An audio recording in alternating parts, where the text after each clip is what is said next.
हाय मेरे प्यारे बच्चों,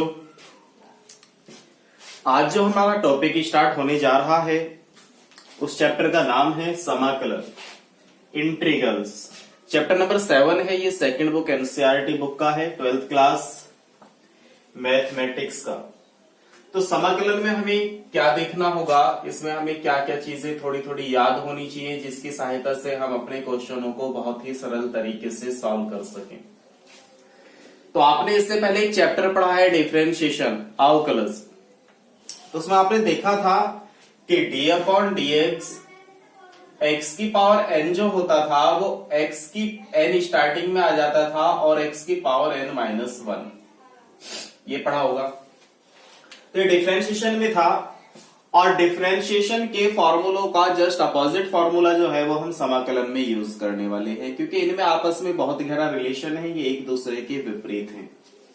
और आपने देखा था कि D upon d x sine x का जो डिफरेंशिएशन था वो cos x था और D upon d x cos x जो था वो माइनस के साइन x था।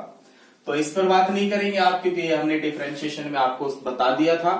आज बात करेंगे केवल समाकलन के ऊपर। तो समाकलन में भी हमें कुछ फार्मूले तो याद होने ही चाहिए। वो किस तरीके के फार्मूले होंगे, देखो कि यदि ये समाकलन का चिन्ह होगा, इसका विशेष ध्यान रखना है, इस तरीके से बनाना है ये आपको कि एक एस जो होता है उसे थोड़ा सा नीचे खींचो, थोड़ा ऊपर खींचो, तो ये आपका ऐसे बन जाएगा, ठीक है ना।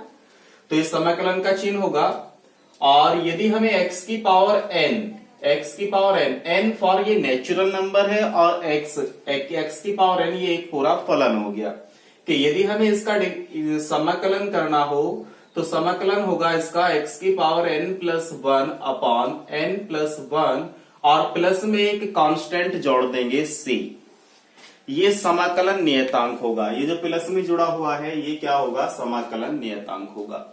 क्योंकि यदि हम इसका डिफरेंशिएशन करेंगे तो बन के यही आने वाला है। चलो हम चेक करके बता देता हूं कि हमारे पास एक फलन है x की power n+1 upon n+1 plus के c। यदि हमें इसका डिफरेंशिएशन करना हो विद रेस्पेक्ट टू x तो ये बनेगा dy/dx इज इक्वल टू, ये कांस्टेंट है तो बाहर रहेगा, और d अपॉन dx हो जाएगा x की पावर n+1 का और प्लस d अपॉन dx हो जाएगा किसका, c का। और मैंने आपको बताया था किसी भी कांस्टेंट का डिफरेंशिएशन क्या होगा, 0 होगा। यहाँ पे n+1 इंटू x की पावर n का क्या होगा कि पावर शुरू में आ जाती है, डिफरेंशिएशन कर रहे हैं चूंकि हम, और पावर में से क्या हो जाता है, एक कम हो जाता है, तो इससे कैंसिल हो गया, इससे कैंसिल हो गया। तो फाइनली हमारे पास क्या बचा, x की पावर n बचा। तो आप समझ गए होंगे कि डिफरेंशिएशन का जस्ट अपोजिट पार्ट जो है वो हमारा क्या है, इंटीग्रल है। तो बात करते हैं इसके और फॉर्मूलों की। तो और फॉर्मूलों पे चलेंगे हम, उससे चलने से पहले हमें थोड़ी थोड़ी बातों का ध्यान रखना है। समाकलन के अंदर यदि हम 1 का समाकलन करेंगे, 1 का इंटीग्रल करेंगे तो वो x होगा प्लस c। ये देखना है कि वो वेरिएबल x है, t है।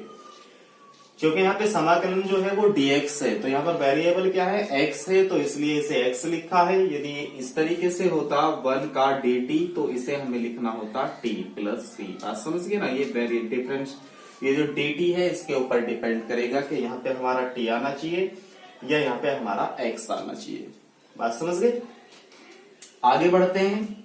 इसी तरीके से यदि हमें e की पावर x का समाकलन करना हो, इंटीग्रल करना हो, तो e की पावर x प्लस c हो जाएगा, क्योंकि e की पावर x का डिफरेंशिएशन e की पावर x ही होता है। और x का डिफरेंशिएशन करते तो क्या आ जाता, 1 आ जाता, प्लस c का डिफरेंशिएशन करते वो 0 हो जाता। सेम इसी तरीके से आपको ध्यान रखना है, सपोज दैट हमारे पास में यहाँ पर कोई एक कांस्टेंट है और यहाँ पर कोई फलन है, तो अब इसका हमें समाकलन करना है। तो इस तरीके के फलन का, फंक्शन का हम समाकलन कैसे करेंगे कि ये जो हमारे पास में कोई कांस्टेंट है उसे हम बाहर रख लेंगे और बस fx जो दिया हुआ है उसी का समाकलन करेंगे। अब यहाँ पे fx कुछ भी हो सकता है, साइन, कॉस, टेन, कॉट, सेक, कोसेक, उसी का केवल हम समाकलन करेंगे। चलो और थोड़ा समझते हैं कि इंटीग्रल 1 अपॉन x का समाकलन करना हो तो क्या होगा। अब आपको पता होगा कि 1 अपॉन x जो था वो log x का डिफरेंशिएशन था, तो इसका मतलब 1/x का जो समाकलन होगा वो क्या हो जाएगा, log x हो जाएगा। और ये बेस क्या होता है, e, प्लस में क्या जोड़ देते हैं हम, c जोड़ देते हैं। बात समझ गई। इसी तरीके से यदि हमें करना हो sin x का समाकलन, तो sin x का समाकलन क्या होगा, अब ये माइनस के cos x होगा। अब ऐसा क्यों हुआ, क्योंकि cos x का जो डिफरेंशिएशन होता था वो माइनस के sin x होता था, तो वो माइनस इधर आ गया बस। बात समझ गए ना। इसी तरीके से यदि हमें cos x का समाकलन करना था, तो cos x का समाकलन क्या होगा, sin x प्लस में क्या जोड़ देंगे, c, और sec x into ten x का समाकलन क्या होगा, ये किसका डिफरेंशिएशन था, sec x का, तो यहाँ पे लिख देंगे sec x प्लस के c। बात समझ में आ गई होगी आपके। इसी तरीके से यदि हमें समाकलन करना हुआ कि cosec x into cot x का, तो cosec x into cot x का समाकलन क्या होगा, माइनस के cosec x, और प्लस में क्या जोड़ देंगे हम, c, और cosec स्क्वायर x का समाकलन क्या होगा, माइनस के cot x, प्लस में क्या जोड़ देंगे, c जोड़ देंगे। बात समझ गए होंगे आप। कितने हो गए, 1 2 3 4 5, एक और रह गया, इसमें कौन सा होता है, वो जो cot के साथ आता है, वही साइन हो गया, cos हो गया, एक हमारे पास और रह गया cosec square x, sec x और जी tan x का रह गया। कि यदि हमारे पास में tan x का तो sec स्क्वायर x होता था और sec x का sec x plus tan x होता था, तो इसलिए sec स्क्वायर x का क्या हो जाएगा, sec स्क्वायर x का हो जाएगा tan x, क्योंकि tan x का डिफरेंशिएशन क्या होता था, sec स्क्वायर x होता था, तो sec स्क्वायर x का समाकलन क्या हो जाएगा, tan x, और प्लस में क्या जुड़ जाएगा, c जुड़ जाएगा। तो है ना, बहुत ही आसान याद करना इनको। चलो और थोड़ा आगे बढ़ते हैं। इस तरीके से देखो आप थोड़ा सा कि आपने कुछ फॉर्मूले जो थे इनवर्स वाले थे, जो डिफरेंशिएशन में थे, आपने याद किया था कि d upon d x sine inverse x जो है वो क्या होता है, 1 upon root 1 minus x square होता है। लेकिन समाकलन में क्या होगा, समाकलन में यदि हमें 1 upon root 1 minus x square का समाकलन करना है, तो ये होगा साइन इनवर्स x, क्योंकि साइन इनवर्स x का डिफरेंशिएशन ये था, तो इसका समाकलन क्या हो जाएगा, साइन इनवर्स x हो जाएगा। और सेम कंडीशन यदि यहाँ पे माइनस होता था तो वो कॉस इनवर्स x का होता था, तो सेम यहाँ पे क्या आ जाएगा, अब की बार माइनस आ जाएगा, प्लस में क्या जुड़ जाएगा, c, सेम फॉर्मूला होगा 1 upon root 1 minus x square का। बात समझ में आ रही है ना।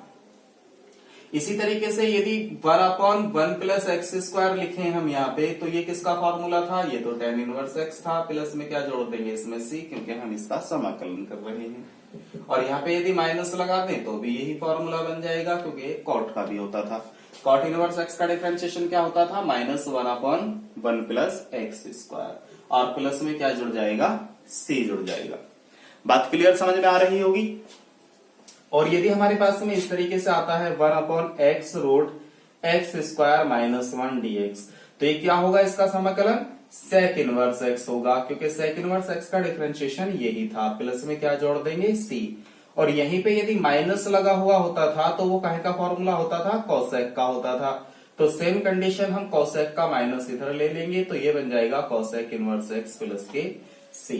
बात समझ में आ गई होगी आपके। चलो देखते हैं और थोड़ा समझने की कोशिश करते हैं समाकलन में आखिरकार होगा क्या। इन फॉर्मूलों को बहुत अच्छे तरीके से कॉपी कर लीजिए, ये आपको याद करने हैं। वैसे तो आप बहुत अच्छे से इन्हें समझ गए होंगे। मैं इन्हें अभी साफ कर देता हूं।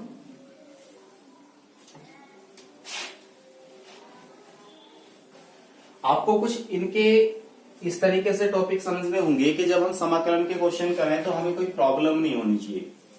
तो उस प्रॉब्लम को, डाउट को क्लियर करने के लिए आपको जिन बातों का ध्यान रखना पड़ेगा वो देखो। जैसे कि सपोज दैट हमसे कहा क्वेश्चन में, अभी एक फॉर्मूला था कि इंटीग्रल x की पावर n dx, तो मैं इस फॉर्मूले को समझाने की कोशिश करूंगा, इसे हम कैसे अप्लाई करेंगे, कहां पर इसे अप्लाई कर सकते हैं। ये x की पावर n है, क्या है, x की पावर n। अब x की पावर n, x तो हमारे पास में एक वेरिएबल है और उसकी पावर कितनी हो रही है, n हो रही है। तो इसे कैसे सोल्व करेंगे, जैसे कि हमसे क्वेश्चन कहा x की पावर 5 का dx, जबकि x की पावर n का फॉर्मूला क्या याद किया हमने कि x की power n plus 1 upon n plus 1 plus c, ये फॉर्मूला याद किया। तो सेम कंडीशन यहाँ पे अप्लाई कर देंगे हम कि x की पावर हो जाएगी 5 प्लस 1 अपॉन 5 प्लस 1 प्लस एक कांस्टेंट जुड़ जाएगा c, तो x की पावर 6 अपॉन 6 प्लस क्या हो जाएगा c। यही क्या आ गया हमारा फाइनली आंसर आएगा। अभी आपने एक फॉर्मूला और याद किया कि इंटीग्रल साइन x जो होगा वो क्या होगा, माइनस के कॉस x होगा, माइनस के कॉस x, और प्लस में क्या जोड़ देंगे, c जोड़ देंगे। तो सेम इसी तरीके से आपको कुछ इस तरीके से भी ध्यान रखना है कि यदि हमारे पास में क्वेश्चन आया साइन 2x dx, इसका समाकलन क्या होगा, तो अब आपको यह समझना बहुत जरूरी होगा कि इसका समाकलन आखिरकार होगा क्या। साइन x का तो डायरेक्टली आपने लिख दिया माइनस के कॉसेक x प्लस के c। तो इसे समझने के लिए मैं आपको एक छोटी सी कंडीशन लिखता हूं, इंटीग्रल साइन ax dx कि साइन x का समाकलन तो वही लिखो जो होता है, साइन x का समाकलन क्या होता है, माइनस के cosec x, cos x sorry, minus के कॉस x, तो ये हो गया कॉस x, यानी कि ax है तो ax से लिखा, लेकिन जो x के इंटू में होगा उसे आपको अपॉन में लिख देना है प्लस c। अब बात है ये अपॉन में क्यों आया, अब बात आती है कि a जो है वो अपॉन में क्यों आया। चलो और भी समझाने की कोशिश करता हूं कि यदि आपके पास में cos ax dx का इंटीग्रल बोझा जाए तो आप क्या लिखोगे, तो आप ध्यान से ये देखो कि cos x का इंटीग्रल का फॉर्मूला क्या था। cos x का इंटीग्रल का फॉर्मूला था sin x, क्या था, sin x, और x तो यो ax पूरा है, ठीक है ना। अब x के इंटू में a है तो इसे अपॉन में लिख दिया, प्लस में लगाया कांस्टेंट c। तो आप समझ गए होंगे क्या कर रहे हैं हम कि x के इंटू में जो आ रहा था उसे कहां लिख रहे हैं हम, अपॉन में लिख रहे हैं, ठीक है ना। x के इंटू में जो आ रहा था उसे कहां लिख रहे हैं, अपॉन में लिख रहे हैं। तो बहुत अच्छे से समझ गए होंगे आप कि हम यहाँ कर क्या रहे हैं, लेकिन इसे मैं समझाने की ये कोशिश करता हूं आपको कि ये अपॉन में जा कैसे रहा है। देखो इस तरीके से क्वेश्चन है साइन ax dx, तो आपको क्या काम करना है, हमारे पास में जो फॉर्मूला है वो साइन x का फॉर्मूला है, किसका फॉर्मूला है, साइन x का। अब x जो है कंप्लीटली को उठाओ यहां से, ये पूरा x उठाया हमने, जो पूरा एंगल था वो उठाया, पूरा एंगल क्या है, ये ax है, क्या है ax, इसे लेट कर लेना है t, क्या कर लेना है, इसे लेट कर लेना है t, और जिसको आपने लेट किया है उसका आपको डिफरेंशिएशन कर लेना है, differentiation with respect to x, क्योंकि वेरिएबल टू x था तो डिफरेंशिएशन भी किसके लिए होगा, x के लिए होगा। अब इसका डिफरेंशिएशन क्या हो जाएगा, a तो कांस्टेंट है ये बाहर रहेगा, और d dx x, क्योंकि x का डिफरेंशिएशन हो रहा है, और d अपॉन dx किसका, t का, तो ये तो 1 बन गया, तो यहाँ पे आया a is equal to dt upon dx, और dx की इधर मल्टीप्लाई की a into dx is equal to कितना आ गया, dt, और ये a कहां चला जाएगा, अपॉन में, तो dx बराबर आ गया dt अपॉन a। तो आप इसे समझो, यहां पर वैल्यू पुट करेंगे, इंटीग्रल साइन ax को क्या मान लिया हमने, t इंटू, और ये जो dx है ये क्या आ गया, dt upon a, dt upon a। बात समझ गए भाई, ax को तो हमने t ले लिया तो ये तो t बन गया, और dx की हमने वैल्यू निकाल ली, वो क्या बना, dt अपॉन a, तो इसे लिखा dt अपॉन a। अब 1 अपॉन a जो है यहाँ कांस्टेंट है तो ये कहाँ आएगा, बाहर, तो आप समझ गए होंगे अंदर रह गया sin t इंटू dt। अब यहाँ dt है और यहाँ पर हमारे पास में इसका जो एंगल है वो t है। अब ये इक्वेशन सारी वेरिएबल t में आ गई, ठीक है। तो sin t का डिफरेंस इंटीग्रल क्या होगा, sin t का इंटीग्रल होता है जी माइनस की cos t, और प्लस में क्या जोड़ देते हैं c, तो आप फाइनली लिखोगे 1 अपॉन a इंटू कॉस, और t की वैल्यू कितनी है a x, और प्लस में क्या आया c। तो अब आप समझ गए होंगे ये अपॉन में a क्यों जा रहा है, समझ गए ना। चलो जब मैं क्वेश्चन कराऊंगा फिर भी उसी तरीके से देखेंगे, तो बस आपको माइंड में ये लेके जाना है कि जो हमारे पास में एंगल दिया हुआ होगा या x जो है, जो फॉर्मूले की फॉर्म है वो x में है हमारे पास, यदि उस बस इस तरीके से समझो कि उस x के स्थान पे यदि कुछ आ रहा है तो उसे हमें t मान लेना है, समझना ही तो है, कुछ ऐसे समझ लो उसे कि जैसे कि मैं यहां पे लिखता हूं साइन ax प्लस c का समाकलन बताओगे, लेकिन हमारे पास फार्मूला किसका है, साइन x का है, तो यहां साइन एक्स, एक्स की पूरी फॉर्म में जो आ रहा है वो ये आ रहा, तो इसका मतलब हमें इसे ax प्लस सी को क्या ले लेना चाहिए, t ले लेना चाहिए। तो अब ये साइन t बन जाएगा, और साइन t का हमारे पास फार्मूला है, बट t के स्थान पे x के स्थान पे तो t आ रहा है, तो उसका डायरेक्टली हम फार्मूला लगा देंगे cos x, समझ गए। तो ये फिर से अपॉन में चला जाएगा, या फिर वही याद रखो कि जो x के इंटू में होगा उसे कहां ले आएंगे हम, अपॉन में, और साइन x का डायरेक्टली फार्मूला लिखेंगे, क्या होता है माइनस के cos ax प्लस c हो जाएगा, और यही क्या आ गया, हमारा आंसर आ गया। ठीक है, और थोड़ा समझने की कोशिश करो। देखो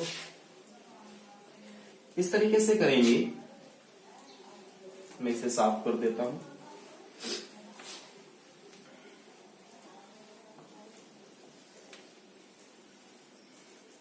देखो जब तक हमारे कॉन्सेप्ट क्लियर नहीं होंगे क्वेश्चन समझ में नहीं आएंगे, तो मैं इसीलिए आपको समझाने की पहले यही कोशिश कर रहा हूं कि आप ये समझ जाएंगे कौन सा किस तरीके से चेंज हो रहा है, किसे हम किस तरीके से लिख रहे हैं। क्वेश्चन है हमारे पास में साइन 5x और हमें इसका समाकलन करना है।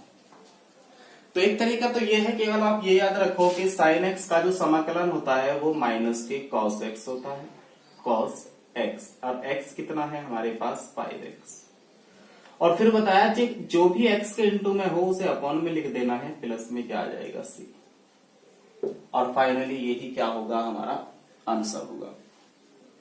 अब बात है कि ये 5 जो है अपॉन में जा तो रहा है, लेकिन जा किस तरीके से रहा है, तो वो चीज समझने के लिए आपको ये चीज दिमाग में सेट करनी होगी, माइंड में सेट करनी होगी कि साइन 5x dx हमें दिया हुआ है, और हमारे पास जो फॉर्मूला होता है वो ओनली साइन x का होता है, क्या होता है माइनस के cos x प्लस c। तो जो x है और यहां का जो x है वो यहां तो 5x है, और यहां पर ओनली x है, तो इस x के स्थान पे जो है वो टोटल 5x है, तो आपको क्या काम कर लेना है कि उसे t मान लेना है, क्या मान लेना है, t।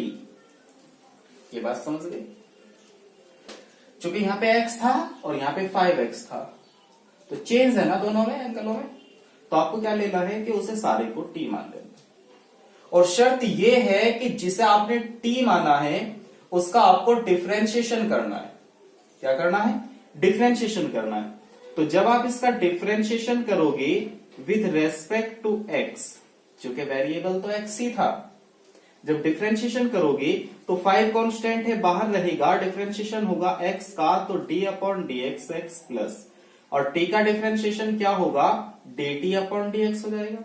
यहां x ये तो 1 बन गया, कितना बन गया 1, इजिकल टू में dt अपॉन dx है, dx की इधर इंटू हुई 5, dx इजिकल टू dt आ गया, और 5 को भेज दो अपॉन में, तो dx की वैल्यू आ गई dt अपॉन 5।